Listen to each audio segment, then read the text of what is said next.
Patriotism is a... What? No. Oh, what is this video, my friend? Okay, wait, so let's continue. Patriotism is kind of rare here, and it really surprised me. Wait, but they are not patriotic in California. What? He isn't talking about America. Yeah, this is not America. I mean, California loves America. I mean, California is America. What am I saying?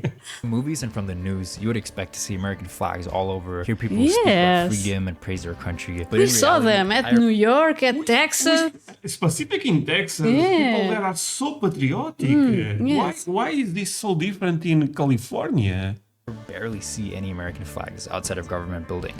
Okay, that's insane. And Okay. disappointing, my friends. Why I left Europe to live in the USA? Okay. This should be interesting. Should be interesting. Sarah.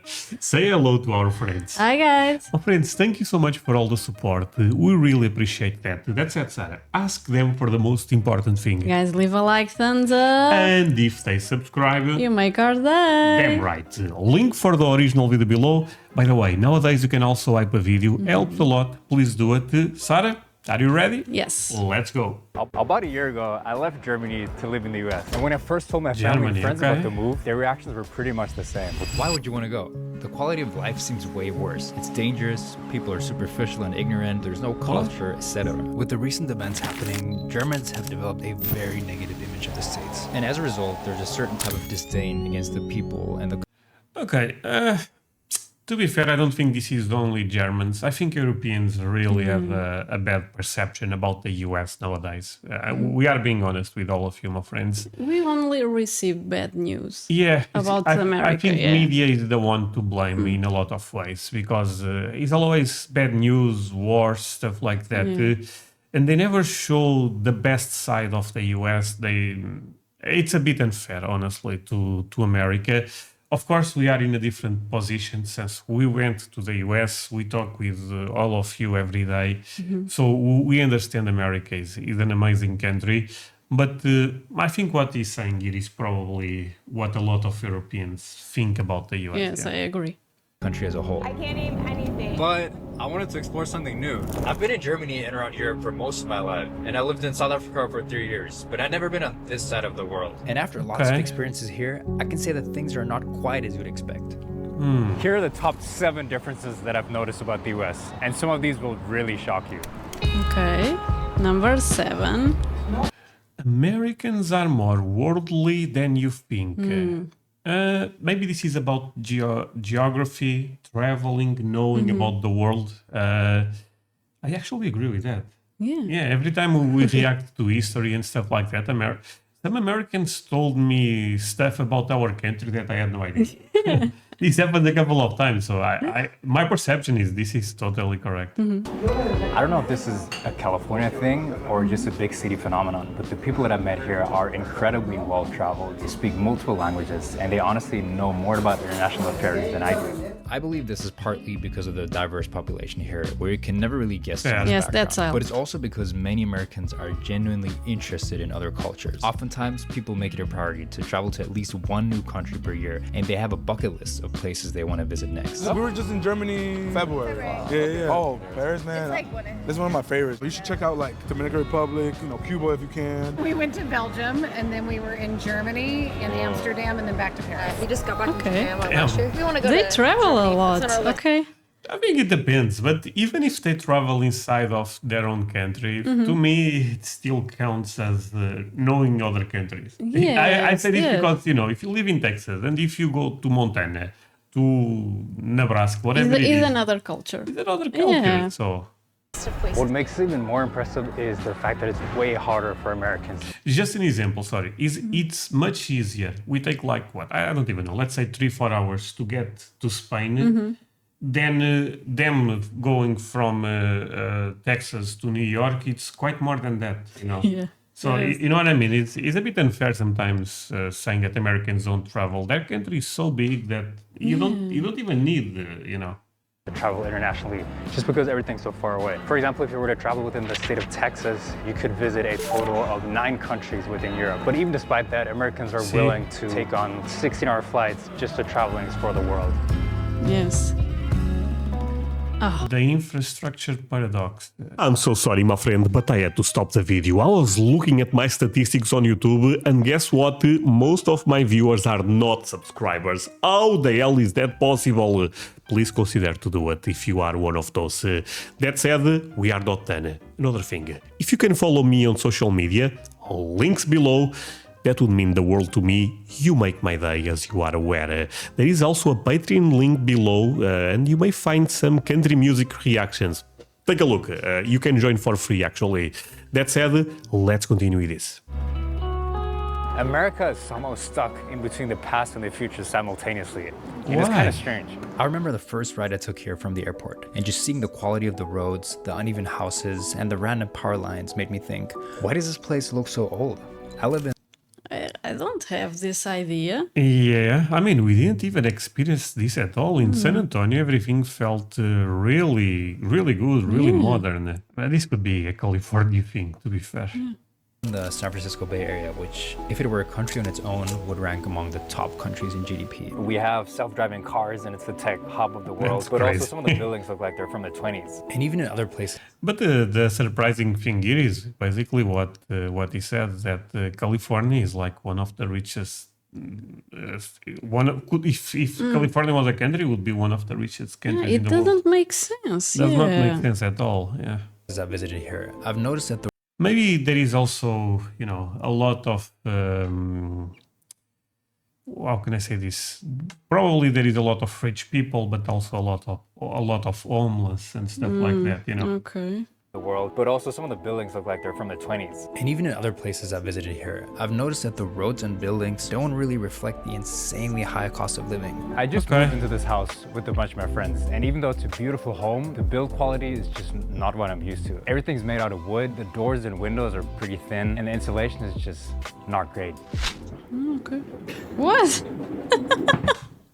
Okay, a couple of things. That's crazy. Yeah. The second thing is he's not that bad. I mean, I think he's also maybe his standards are super high. I don't know. It's pretty slanted. This is completely different to countries like Germany, Norway, or France, where generally speaking, the built environment has a certain standard of quality. Okay, that's fair. To be fair, Norway, Germany, France are some of the best European countries. Yes. But there is a lot of rules, a lot of laws if you want to build a home. That's true. Because of that, we also have a huge house crisis. So Yeah. I can understand this point. Yeah, in America, I think like making a home is does not follow the same rules as it follows. It's there. easy. It's Okay. easier, yeah. Number 5. In Just German felt like and many other friends. European languages, we have formal pronouns like Sie, usted, or vous. So talking to strangers feels much more distant. Whereas here, people always say you, and it makes you feel a lot closer. And even Yeah, That's true, yeah. That's true. It's more direct. It's different. Here, there is a lot of formal language. No matter if it's Portuguese, Spanish, French, happens in a lot of language. though this is a linguistic difference, I find that it very much bleeds into everyday life. Here, literally everyone calls you by your first name. When you're talking to a stranger on the street, a cashier at a store, or a waiter, it feels more like you're speaking to a friend. Maybe people are more approachable here. But you know what? Honestly, this is a California perspective, because when we see videos about the southern regions, they use the expression ma'am, Yeah. sir. It happens in Texas. Also in Texas, Yeah, yeah. yeah. So this is probably more a California thing, maybe. We never went to California. We know it's a beautiful state, but maybe they are a bit more direct, open. Yeah, maybe. Liberal, I don't know. Europeans, they kind of give off like a more intimidating vibe. Okay. I mean, people in America are really talkative. People are definitely more friendly here because it's in the culture. In Sweden, no one talks to each other, but here everyone's really nice, and like the Uber drivers are talking to us. It's almost like you're speaking to the person much more than the role that they're playing in society right now for that job. But the weird I thing like is, that. even though people are extremely open here, hugging is pretty rare. In Europe, it's pretty normal with friends or even acquaintances that you hug or kiss each other hello and goodbye. But here, sometimes I walk into a social setting and I'm not really sure if I should go for a hug or just wave from a distance. I'm not sure if this is something that has changed after COVID, but it's strange.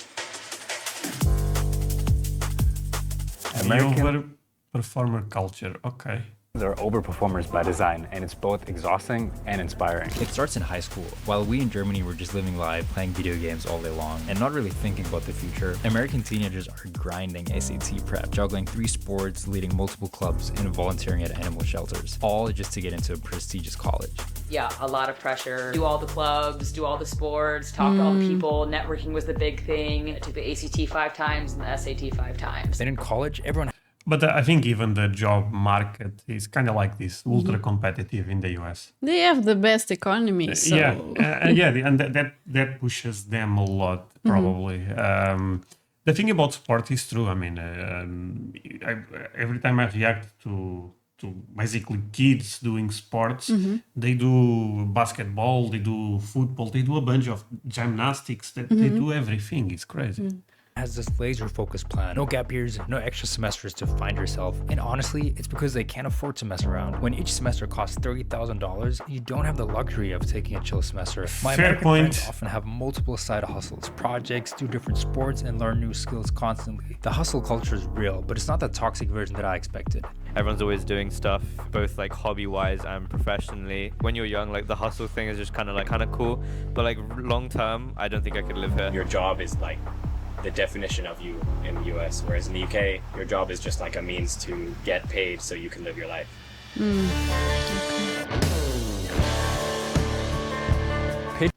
Patriotism is a... What? No. What is this video, my friend? Okay, wait, so let's continue. Patriotism is kind of rare here, and it really surprised me. But they are not patriotic in California. What? He isn't talking about America. Yeah, this is not America. I mean, California loves America. I mean, California is America. What am I saying? Movies and from the news, you would expect to see American flags all over, hear people speak about freedom and praise their country. But we saw them at New York, at Texas. Specific in Texas, people that are so patriotic. Yes. Why is this so different in California? Barely see any American flags outside of government buildings. Okay, that's insane. And disappointing, my friends. Why? And we have so many viewers from California. My friends, you guys have to tell us, is this true? I mean, from movies and from the news, you would expect to see American flags all over, hear people speak about freedom and praise their country. But in reality, I barely see any American flags outside of government buildings. And I can count on one hand how many times I've heard people speak patriotically about their country. I know there's a lot going on in the news and stuff surrounding America, and people outside of it might not necessarily be looking at it in the highest regard. Sometimes patriotism indicates a political affiliation, which isn't necessarily a good thing. You could say that the people that are protesting for their rights are the most patriotic. What do you think about like European people that you've met here? I like them better than Americans. Well, they're nicer. Like Europeans tend to meet. The mentality here is definitely different. Okay. This video is crazy. It is a totally different type of video than what we normally react to. Interesting. Honestly, I would love to visit California. Yeah. But I may skip these type of areas because, I mean, I'm being honest with you, my friends. I really love to see the flags on the houses. You know, I think that's so nice, and that's a culture shock. I'm not trying to go to a Europe in the US. You know what I mean? Man, my friends, how do you guys feel about this? Is this guy correct? It's an interesting video. I would say that it is. Like the lowest common denominator of Americans. That disconnect between the stereotypes and the reality is massive. People here are very aware of their country's problems, and they constantly compare it to other countries around the world, pointing out the flaws that they find within the US. Number 2. Contrary to popular belief in I feel like there is a lot of healthy. There is people that are very healthy in the US. Europe, Americans actually live pretty healthy, and the food is definitely not as crazy as people sometimes make it seem. There's plenty of healthy foods, salads, and there's a bunch of vegetarian and vegan options too. But what I have noticed is that they there are have more so many options. No matter what you prefer, you will be able to find in America. In Texas, we saw a lot of healthy options. Restaurants here. Some might argue that's a bad thing, and I agree that it's fun to just explore and find a hidden gem. But it's also cool to be able to go somewhere and know you can trust what you're gonna get. Panda Express. Panda Express. Nothing wrong with that. I like fast food too. It's just great. We mostly eat fast food, like burgers and tacos. I mean, I like it. It's good, but everyone likes very that. Americanized. Like process or... Yeah. What is different, however, is the tipping culture, and it's absurd. It feels like you're rating someone because wherever you go, there's this thing that pops up, and you have to then and there decide how much the interaction was worth. It's pretty strange. You're even supposed to tip for cafes where there's no real service. No, but you don't. Do you have to type tip at cafes, coffee shops? Oh my! Maybe I did some mistakes in America. I end up tipping at the And coffee realize shop. that now. No, but to be fair, I end up tipping at the coffee shop. At New York. Yeah, in New York. In New York, yes. Um, At the Starbucks.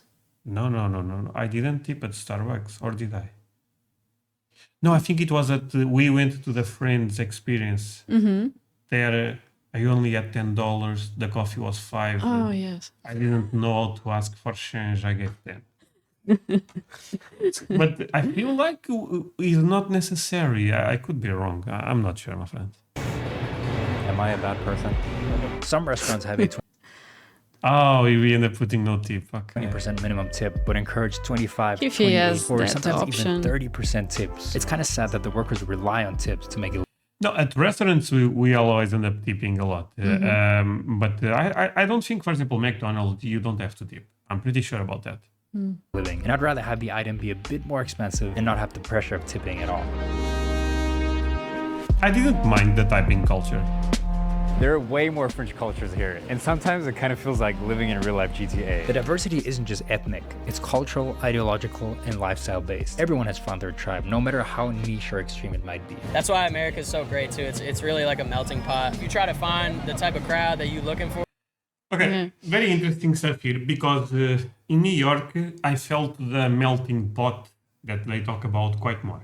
Yes. We saw Asians, we saw basically every nationality that or ethnicity you can think. But in Texas, I felt it was a bit more Mexican people. Mexican, white. I don't That's know.